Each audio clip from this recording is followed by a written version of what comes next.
அஸ்ஸலாமு hi friends. Evening தான் vlog எடுக்க ஸ்டார்ட் பண்ணேன். கோதுமை மாவு காலி ஆயிடுச்சு. கோதுமை வாங்கி கிளீன் பண்ணி வச்சுட்டேன். போய் அரைச்சிட்டு வந்துடலாம்னு மிஷின்ல போய் அரைச்சிட்டு வந்துட்டேன். அரைச்ச மாவை அப்படியே மூடி வச்சா கெட்டி கெட்டியா ஆயிடும். அதனால கொஞ்ச நேரம் திறந்து வச்சுட்டு நைட்டு மூடி வச்சுக்கலாம்னு. நைட்டுக்கு சிக்கன் போட்டு மேக்ரோனி தான் செஞ்சேன். எப்பவுமே குக்கர்ல தான் செய்யறது. இன்னைக்கு பாத்திரத்துல செய்யலாம்னு.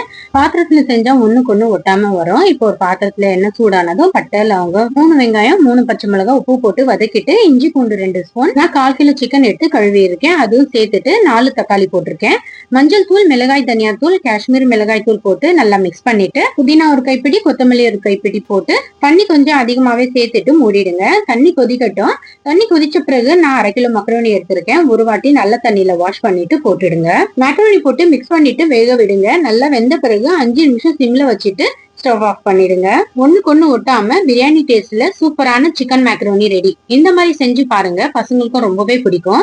Bye friends. அஸ்ஸலாமு ஹாய் ஃப்ரெண்ட்ஸ். இன்னைக்கு ஒரு சிம்பிள் அண்ட் ஈஸியா செய்யக்கூடிய சிக்கன் கிரேவி எப்படி செய்யறதுன்னு பாக்கலாமா? நான் 1 கிலோ சிக்கன் வாங்கி கழுவி வச்சிருக்கேன். இப்ப கடாயில எண்ணெய் சூடானதும் 3 வெங்காயம் 3 பச்சை மிளகாய் கல்லுப்பு போட்டு வதக்கிக்குங்க. இஞ்சி பூண்டு பேஸ்ட் 2 ஸ்பூன் போட்டு மஞ்சள் போட்டு கழுவி வச்சு சிக்கன் போட்டு நல்லா மிக்ஸ் பண்ணி விடுங்க. 2 தக்காளி கட் பண்ணது சேர்த்துட்டு மஞ்சள் தூள் 1/2 ஸ்பூன் போட்டுக்கோங்க. மிளகாய் தூள் தனியா தூள் ஜீரகத்தூள் இது 3 1 ஸ்பூன் போட்டுக்கோங்க. எல்லாமே சேர்த்து நல்லா மிக்ஸ் பண்ணி விடுங்க. நல்லா மசாலா வாசனை போற வரைக்கும் நல்லா மிக்ஸ் பண்ணிட்டு கொஞ்ச நேரம் மூடி வைங்க. இப்போ ஒரு மிக்ஸி ஜார்ல 2 ஸ்பூன் மிளகு பட்டை லவங்கம் 2 சேர்த்துக்கோங்க. ஒரு வெங்காயம் 2 தக்காளி சேர்த்து மிக்ஸில அரைச்சுக்கோங்க. இப்போ அரைச்ச மசாலாவை சிக்கன்ல போட்டு அதோட தண்ணியும் சேர்த்துட்டு நல்லா மிக்ஸ் பண்ணி விடுங்க. 1 கப் தயிர் சேர்த்துக்குங்க. தயிர் போட்ட வீடியோ ஸ்கிப் ஆயிடுச்சு.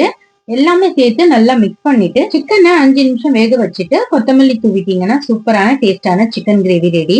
இந்த கிரேவி ரசத்துக்கு வச்சு சாப்பிட்டீங்கன்னா சூப்பரா இருக்கும். சப்பாத்தி பரோட்டா இட்லி தோசைக்கும் சூப்பரா இருக்கும். ட்ரை பண்ணி பாருங்க. அஸ்ஸலாமு ஹாய் ஃப்ரெண்ட்ஸ். எப்பவுமே சாதாரணமா கடல் பாச்சி செய்வோம் இல்லையா? இன்னைக்கு கடல் பாச்சி வச்சு ஜெல்லி புட்டிங் தான் செய்ய போறேன். எப்படி செய்யறதுன்னு பாக்கலாமா? அதுக்கு முதல்ல கடல் பாசி கொஞ்ச நேரம் தண்ணியில ஊற வச்சிடுங்க. ஒரு பாத்திரத்துல கொஞ்சமா தண்ணி போட்டு அதுல ஊற வச்ச கடல் பாசி போட்டு கொதிக்க விடுங்க. 1 கப் சக்கரை போட்டு சக்கரை கரையணும் அது வரைக்கும் கொதிக்க விட்டு நான் 2 ஃபுட் கலர் எடுத்து 2 தட்டுல போட்டிருக்கேன். கொதிச்ச கடல் பாசி தண்ணிய 2 தட்டுலயும் போட்டு நல்லா ஆற விட்டுருங்க. ஆறுனதும் கத்தியால சின்ன சின்னதா கட் பண்ணி வச்சுக்கோங்க. இப்ப இன்னொரு பாத்திரத்துல 2 பாக்கெட் பால் போட்டு சூடு பண்ணதுக்கு வச்சிடுங்க. பக்கத்து அடுப்புல கடல் பாசி தண்ணி கொதிக்குது. பால் பொங்கி வந்த பிறகு 1 கப் சக்கரை சேர்த்துட்டு ஒரு வாட்டி கொதிக்க விட்டு கடல் பாசி தண்ணியும் சேர்த்துட்டு நல்லா ஒரு கொதி வந்த பிறகு எடுத்து ஒரு சின்ன கிண்ணம்ல போட்டிருக்கேன். அதுலயும் செஞ்சு வச்ச கிரீன் கலர் ஆரஞ்சு கலர் ஜெல்லியும் சேர்த்துட்டு ஆற விடுங்க. நல்லா ஆறுனதும் ஃப்ரிட்ஜ்ல ஒரு 2 மணி நேரம் வச்சுட்டு அதுக்கப்புறமா எடுத்து கட் பண்ணி சாப்பிட்டீங்கன்னா பாலும் ஜெல்லியும் சேர்த்து செஞ்ச புட்டிங் ரொம்பவே சூப்பரா இருந்தது. இந்த சம்மர் லீவ்ல பசங்களுக்கு செஞ்சு கொடுங்க, ரொம்பவே பிடிக்கும். ரொம்பவே ஈஸியாவும் செஞ்சிடலாம். நீங்களும் இந்த மாதிரி வீட்ல ட்ரை பண்ணி பாருங்க. பிடிச்சிருந்துச்சுன்னா மறக்காம சப்ஸ்கிரைப் பண்ணிடுங்க.